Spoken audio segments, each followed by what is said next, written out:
Bienvenidos a La Oveja Eléctrica, un espacio que explora la cultura abierta de la ciencia y el pensamiento.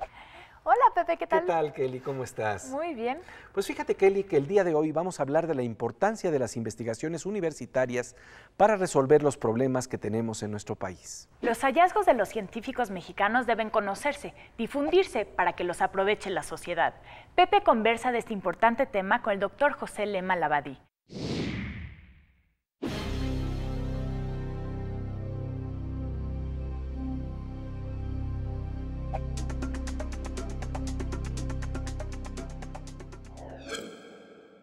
José Lema Labadí, rector de la Universidad Autónoma Metropolitana, bienvenido a La Oveja Eléctrica.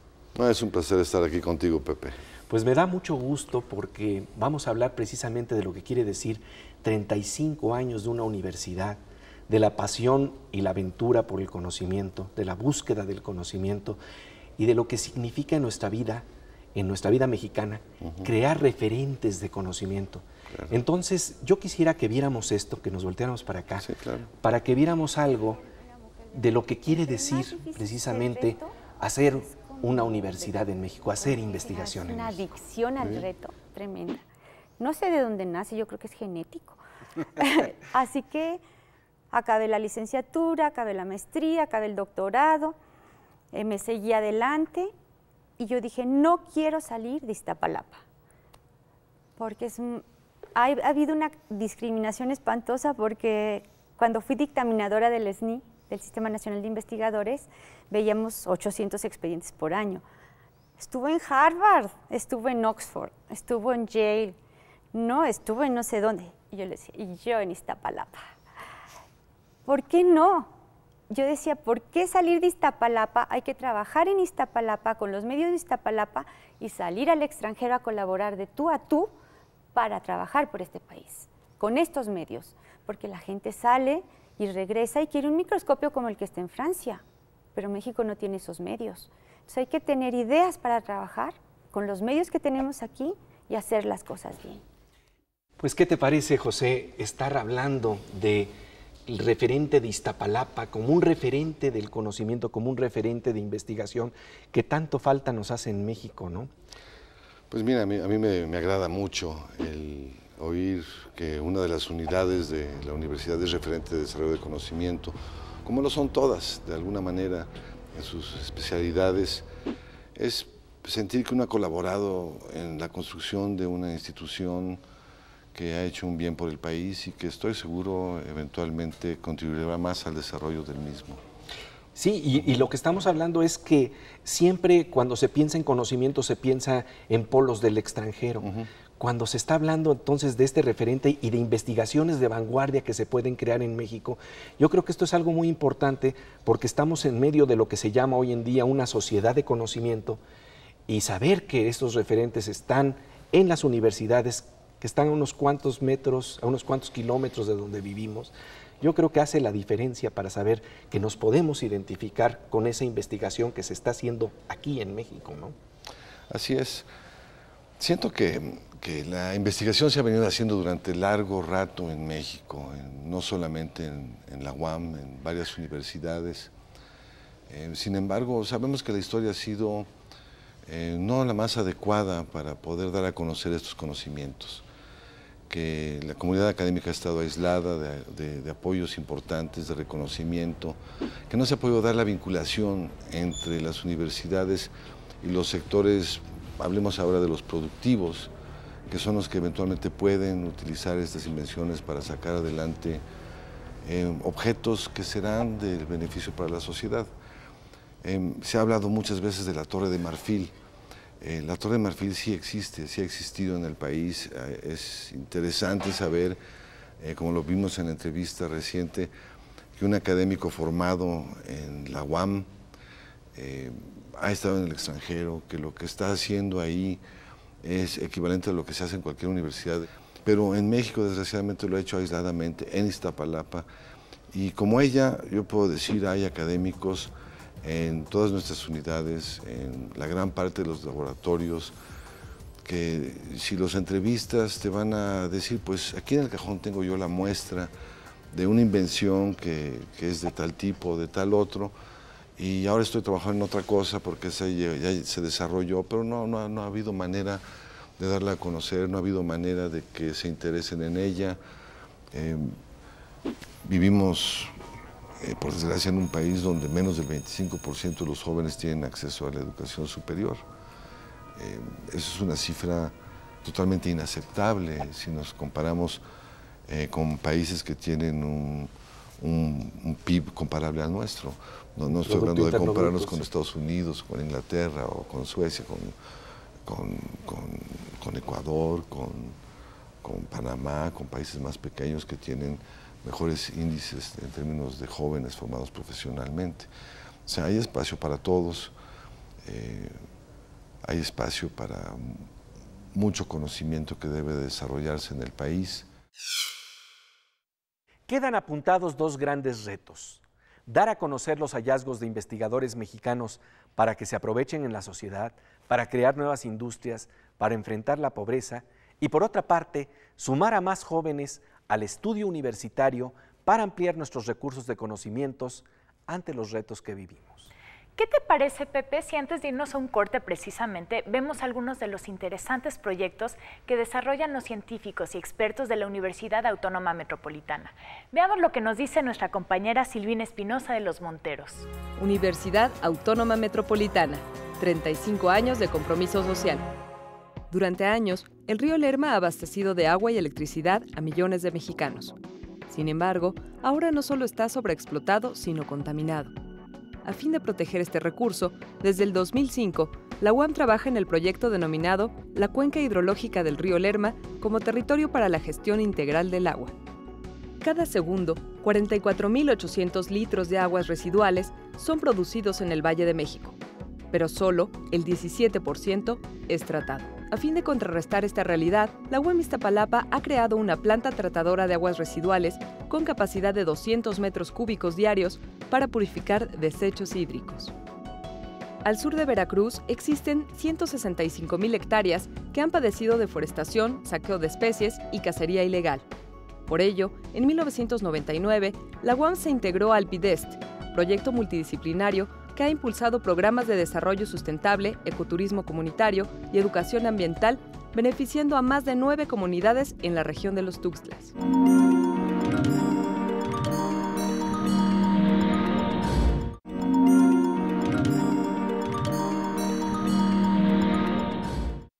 Estamos de regreso en La Oveja Eléctrica con los hallazgos de la ciencia que se generan en nuestras universidades y la importancia que tiene darlos a conocer.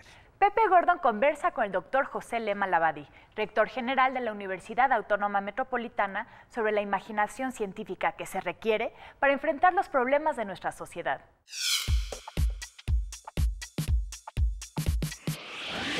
Y porque de alguna manera la crisis también es una crisis de ideas.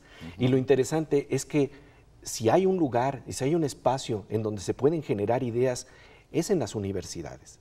Y entonces estamos hablando de este problema de cómo traducir esos inventos, hallazgos, investigaciones que se está haciendo nacionalmente y que pueden ser de gran relevancia. Desde tu mirador, me imagino que como rector has encontrado de repente cosas que te asombran y sorprenden con la creatividad, la imaginación que tienen los científicos mexicanos, para que nos hables de algunos de estos hallazgos que me parece que son importantes precisamente para difundirlos, para que tengan un futuro impacto en nuestra sociedad, ¿no? Sí, en las ciencias sociales, en las humanidades, en las ingenierías, las ciencias básicas.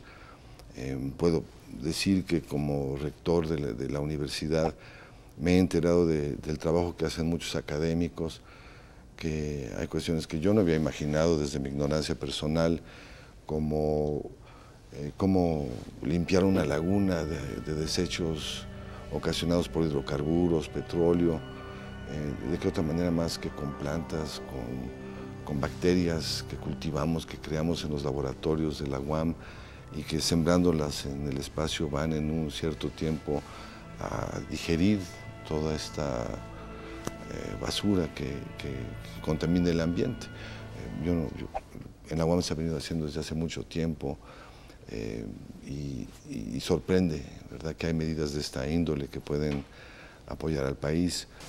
investigaciones como la nanotecnología para combatir el cáncer, con trabajos de vanguardia que se están haciendo en la universidad. Claro, la epilepsia con implantes de cierto tipo que van dejando que los productos químicos se disuelvan en la sangre durante un periodo de varios meses, haciendo que la gente no dependa de tomar medicamentos diariamente.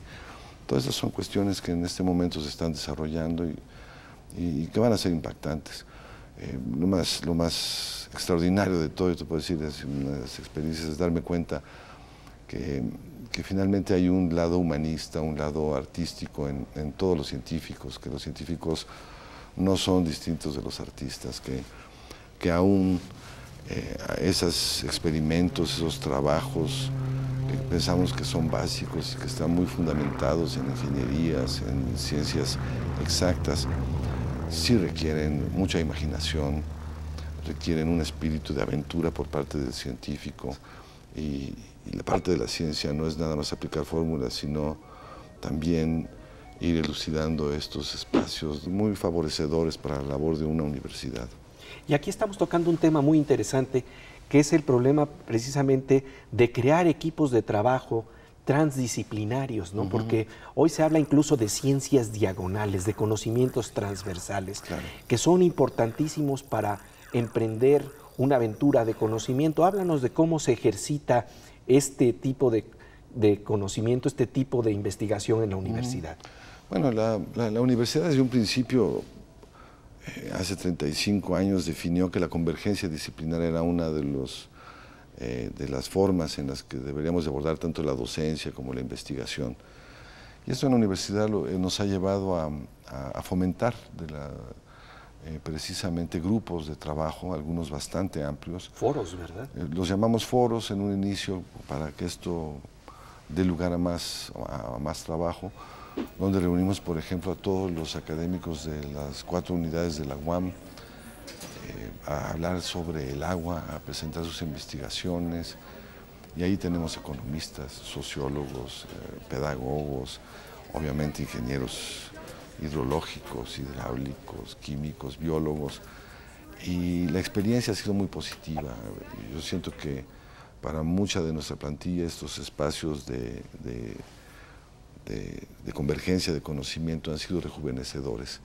Se han dado cuenta de que el trabajo que hacen en realidad está enmarcado dentro de problemas amplios, que pueden encontrar con quién dialogar y abordar nuevas áreas de problemas, nuevos problemas desde varias perspectivas, sumarse y además de investigar, también proponer soluciones, vincularse a la sociedad, proponer nuevas formas de crear planes de estudio que permitan justamente jóvenes que se formen a nivel de licenciatura o de posgrado en estas áreas transversales de conocimiento.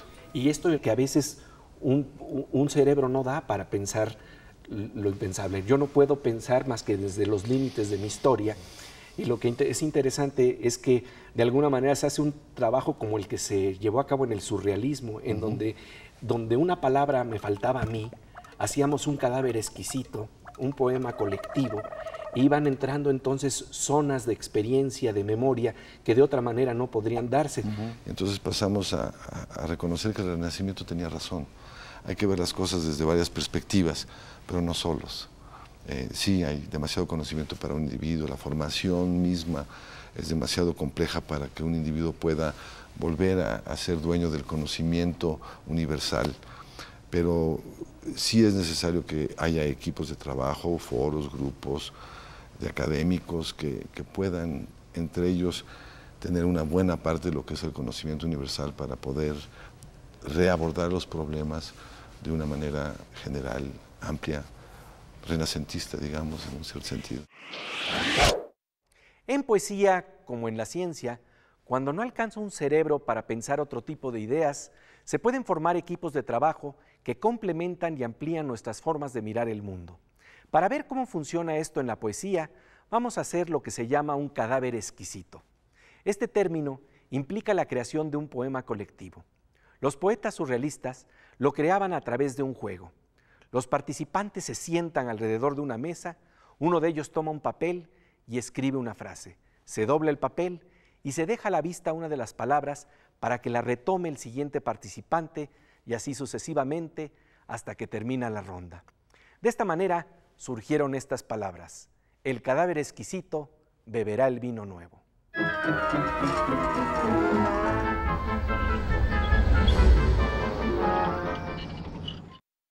Pues querida Kelly, parece que tenemos un performance un tanto cuanto ecológico. Vemos aquí una planta, aquí están tus collares de limones. Pues sí, Pepe, mira, aquí tenemos una vela, la voy a cubrir con un florero al revés y vamos a ver lo que sucede. Tarda un poco, lo que vemos es que la combustión necesita de oxígeno para estar, y hay un cierto oxígeno limitado dentro del jarrón. La combustión, el fuego va absorbiendo eso hasta que llega un momento en que ya no hay más oxígeno y vamos a ver, apaga. Y la vela se apaga. Sí, efectivamente vemos ya cómo se empieza a extinguir el fuego. Así es, la flama se va haciendo chiquita. Por falta de oxígeno hasta que desaparece. Exacto, ya, se fue. Ahora vamos a hacer lo mismo, pero distinto. Vamos a cambiar un poquito lo que está sucediendo dentro del jarrón volteado. Encendemos de nuevo nuestra vela. Y ahora vamos a poner dentro del jarrón la planta y la vela, que parecería que no se podrían llevar bien, pero en estas circunstancias sí. Hay que explicar lo que está ocurriendo, ¿no? Estamos con la planta aquí que está desprendiendo oxígeno, ¿no? Así es, estamos ante un círculo virtuoso. La vela está desprendiendo dióxido de carbono por la combustión, y eso lo absorbe la planta y crea oxígeno. Bien, pues con esta demostración del oxígeno y la vida que nos dan las plantas, nos vamos a un corte. Regresaremos con el doctor José Lema Labadí, rector de la Universidad Autónoma Metropolitana, para hablar del impacto de la ciencia, de los hallazgos universitarios en la sociedad mexicana.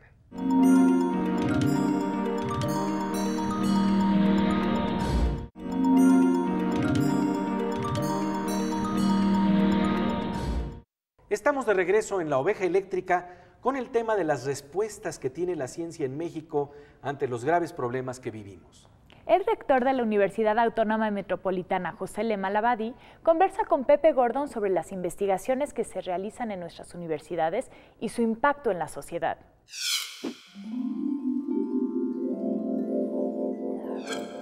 ¿Cómo tratan de insertarse precisamente en estos problemas terribles que vivimos en México y qué papel tiene una universidad como la Autónoma Metropolitana, pero como cualquier universidad pública y como cualquier universidad que con el conocimiento como bandera tenga que vincularse con la sociedad? Tenemos foros de pobreza, foros de medio ambiente, foros de educación, de salud, donde se están buscando justamente, por un lado, la definición de grandes problemas y por el otro lado, la manera de definir políticas públicas que puedan incidir hacia afuera para que se tomen decisiones que apoyen ciertos desarrollos, que resuelvan ciertos problemas. En el agua, pues estamos trabajando en costas, estamos trabajando en ríos, estamos trabajando en cuencas. La cuenca del Distrito Federal es la cuenca metropolitana. Es uno de los problemas que estamos abordando desde todas las perspectivas, desde el hecho de que las tuberías de la Ciudad de México pierden alrededor del 30% de agua por goteras, el hecho de que la educación nos lleva a malgastar el agua, el hecho de que dejamos que la mayor parte del agua que cae del cielo, que es una gran bondad que tiene esta ciudad, aunque algunas veces nos exaspera, debe de recuperarse, debe reutilizarse, debe reinyectarse en los mantos acuíferos. Recientemente establecimos un pozo justamente en Iztapalapa, un pozo que reinyecta agua al subsuelo para evaluar cómo podemos realimentar los mantos acuíferos de la Ciudad de México, que sabemos han sido sumamente explotados, que han llevado a una desecación tremenda, que han hecho que la ciudad se hunda y que hoy sabemos que no podemos reconstruir en el corto plazo, que podremos hacerlo en 40 años, trabajando desde hoy. Hablamos de problemas que se pueden resolver a largo plazo, cómo recuperar el agua para que tengamos aquella que es necesaria para la vida cotidiana, para la industria, y al mismo tiempo reinyectar.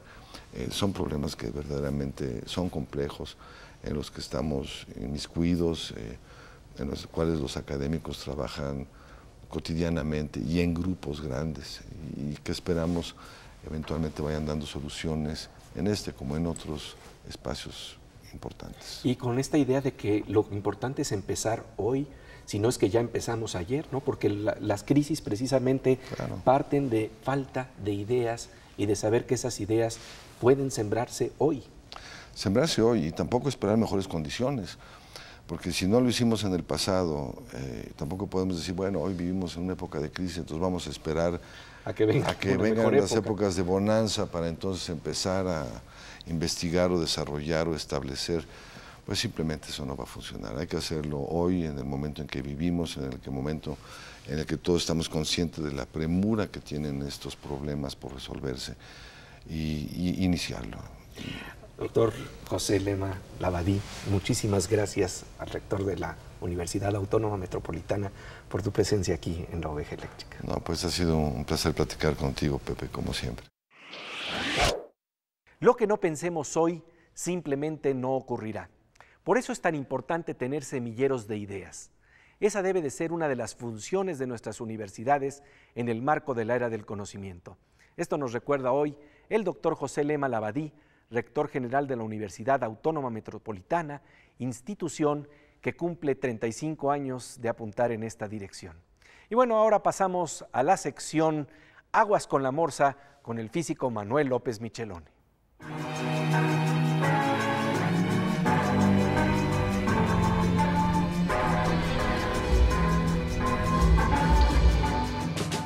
Pues querido Morsa, como siempre, bienvenido a la Oveja Eléctrica. Gracias, Pepe. Oye, pues el día de hoy hemos estado hablando de ciencias diagonales, de la importancia del trabajo multidisciplinario, del trabajo en equipo, incluso hicimos un juego de cómo construir un poema colectivo, que es también una forma de atravesar ideas de un lado al otro.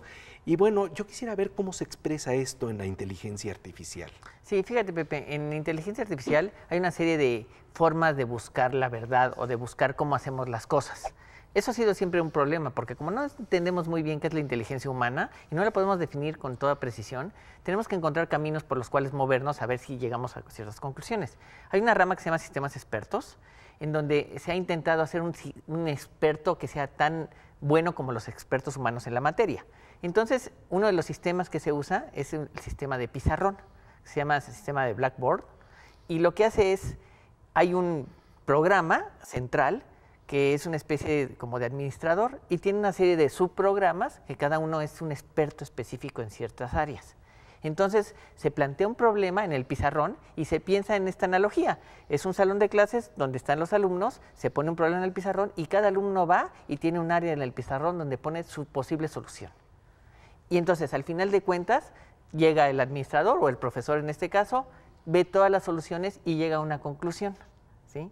Eso se hizo para un programa que trataba de reconocer el audio, o sea, cómo hablamos y qué es lo que decimos. Lo cual es un problema. Trasladarlo a una computadora, ¿no? Trasladarlo a una computadora. Es un problema de los años 80 que se llama Hersey, que no sobrevivió a la época, pero sí el esquema, el paradigma del sistema del pizarrón sí funcionó. Y aún se mantienen algunos sistemas expertos. Que de alguna manera es el mismo esquema con el que hicimos El cadáver exquisito, jugamos a un poema colectivo. Cada quien tenía un campo semántico, un campo de palabras, se ponen a jugar y de alguna manera surge una totalidad que es mayor que la suma de las partes y podemos saltar los límites de nuestros cuerpos y de nuestras ideas. Sí, probablemente en ese sentido lo que sería interesante es que en este caso tú tomaras el poema creado y nada más lo puliéramos, digamos. O sea, sí, claro, ¿no? Ya como elemento final para darle realmente la redondez a esta estructura, ¿no? Así es, esa es la idea. Pues como siempre te agradecemos tu presencia aquí en la Oveja Eléctrica. Muchas gracias, Pepe. Pasamos ahora a la sección Veo con Miriam Moscona, la mosca eléctrica.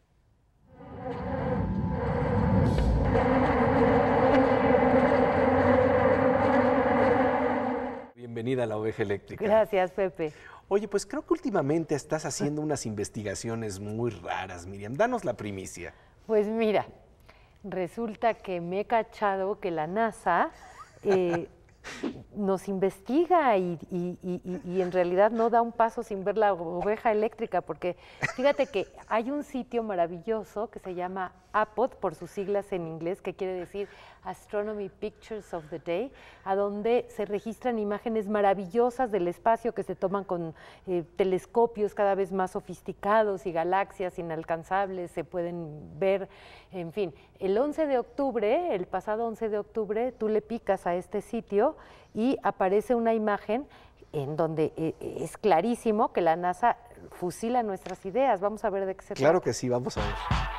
Habituada a encontrar imágenes celestes que la NASA cuelga día tras día en la red, me sentí sobrecogida al constatar la influencia arrolladora de esta sección en las decisiones de los astrónomos encargados de este sitio de la NASA. Decidieron subir esta noche estrellada, captada en el siglo XIX, con el siguiente comentario. El cuadro La Noche Estrellada es uno de los iconos más conocidos de un cielo nocturno del mundo entero. Esta escena fue pintada por Vincent van Gogh en el sur de Francia en 1889. Las formas de los remolinos hacen que muchos espectadores vean en La Noche Estrellada un cielo nocturno vivo. A pesar de que Van Gogh solía pintar escenas reales, los estudiosos no se ponen de acuerdo en cuáles estrellas son las representadas en este cuadro. Hasta aquí la NASA, que se nos ha puesto lírica el día de hoy. Y es que es cierto, a menudo las obras de arte entran en terrenos de la ciencia porque, como dice el dicho, la naturaleza imita al arte. La estrella de Van Gogh es el lugar en donde se entrecruzan las ciencias diagonales, en donde se entrecruzan ciencia y arte, con Miriam Moscona. Y bueno, ¿se acuerdan que cuando estábamos platicando con la Morsa, estábamos planteando el problema de que en inteligencia artificial, una vez que se han tenido todas estas diferentes miradas para trabajar en equipo y hacer una estructura complementaria, se tiene que redondear esta? Entonces hicimos ese trabajo con la poeta Miriam Moscona y se redondeó el poema colectivo que creamos aquí en La Oveja Eléctrica de esta manera. Dice: en el mar de la ciencia se descubren universos paralelos, azul azules como versos azules, como azul es el corazón azul de la oveja eléctrica, el corazón se expande como un acordeón, abre y cierra sus fuelles al azar. Y así llegamos al final de esta emisión de La Oveja Eléctrica. Los esperamos la próxima semana en una emisión más de La Oveja Eléctrica aquí, en Canal 22. Somos una opción. Nos encontramos con el doctor Farid Murad, Premio Nobel en Medicina, quien nos va a hablar de los más nuevos e interesantes hallazgos en este campo. And we wait for you on the electric ship. Aquí, en Canal 22.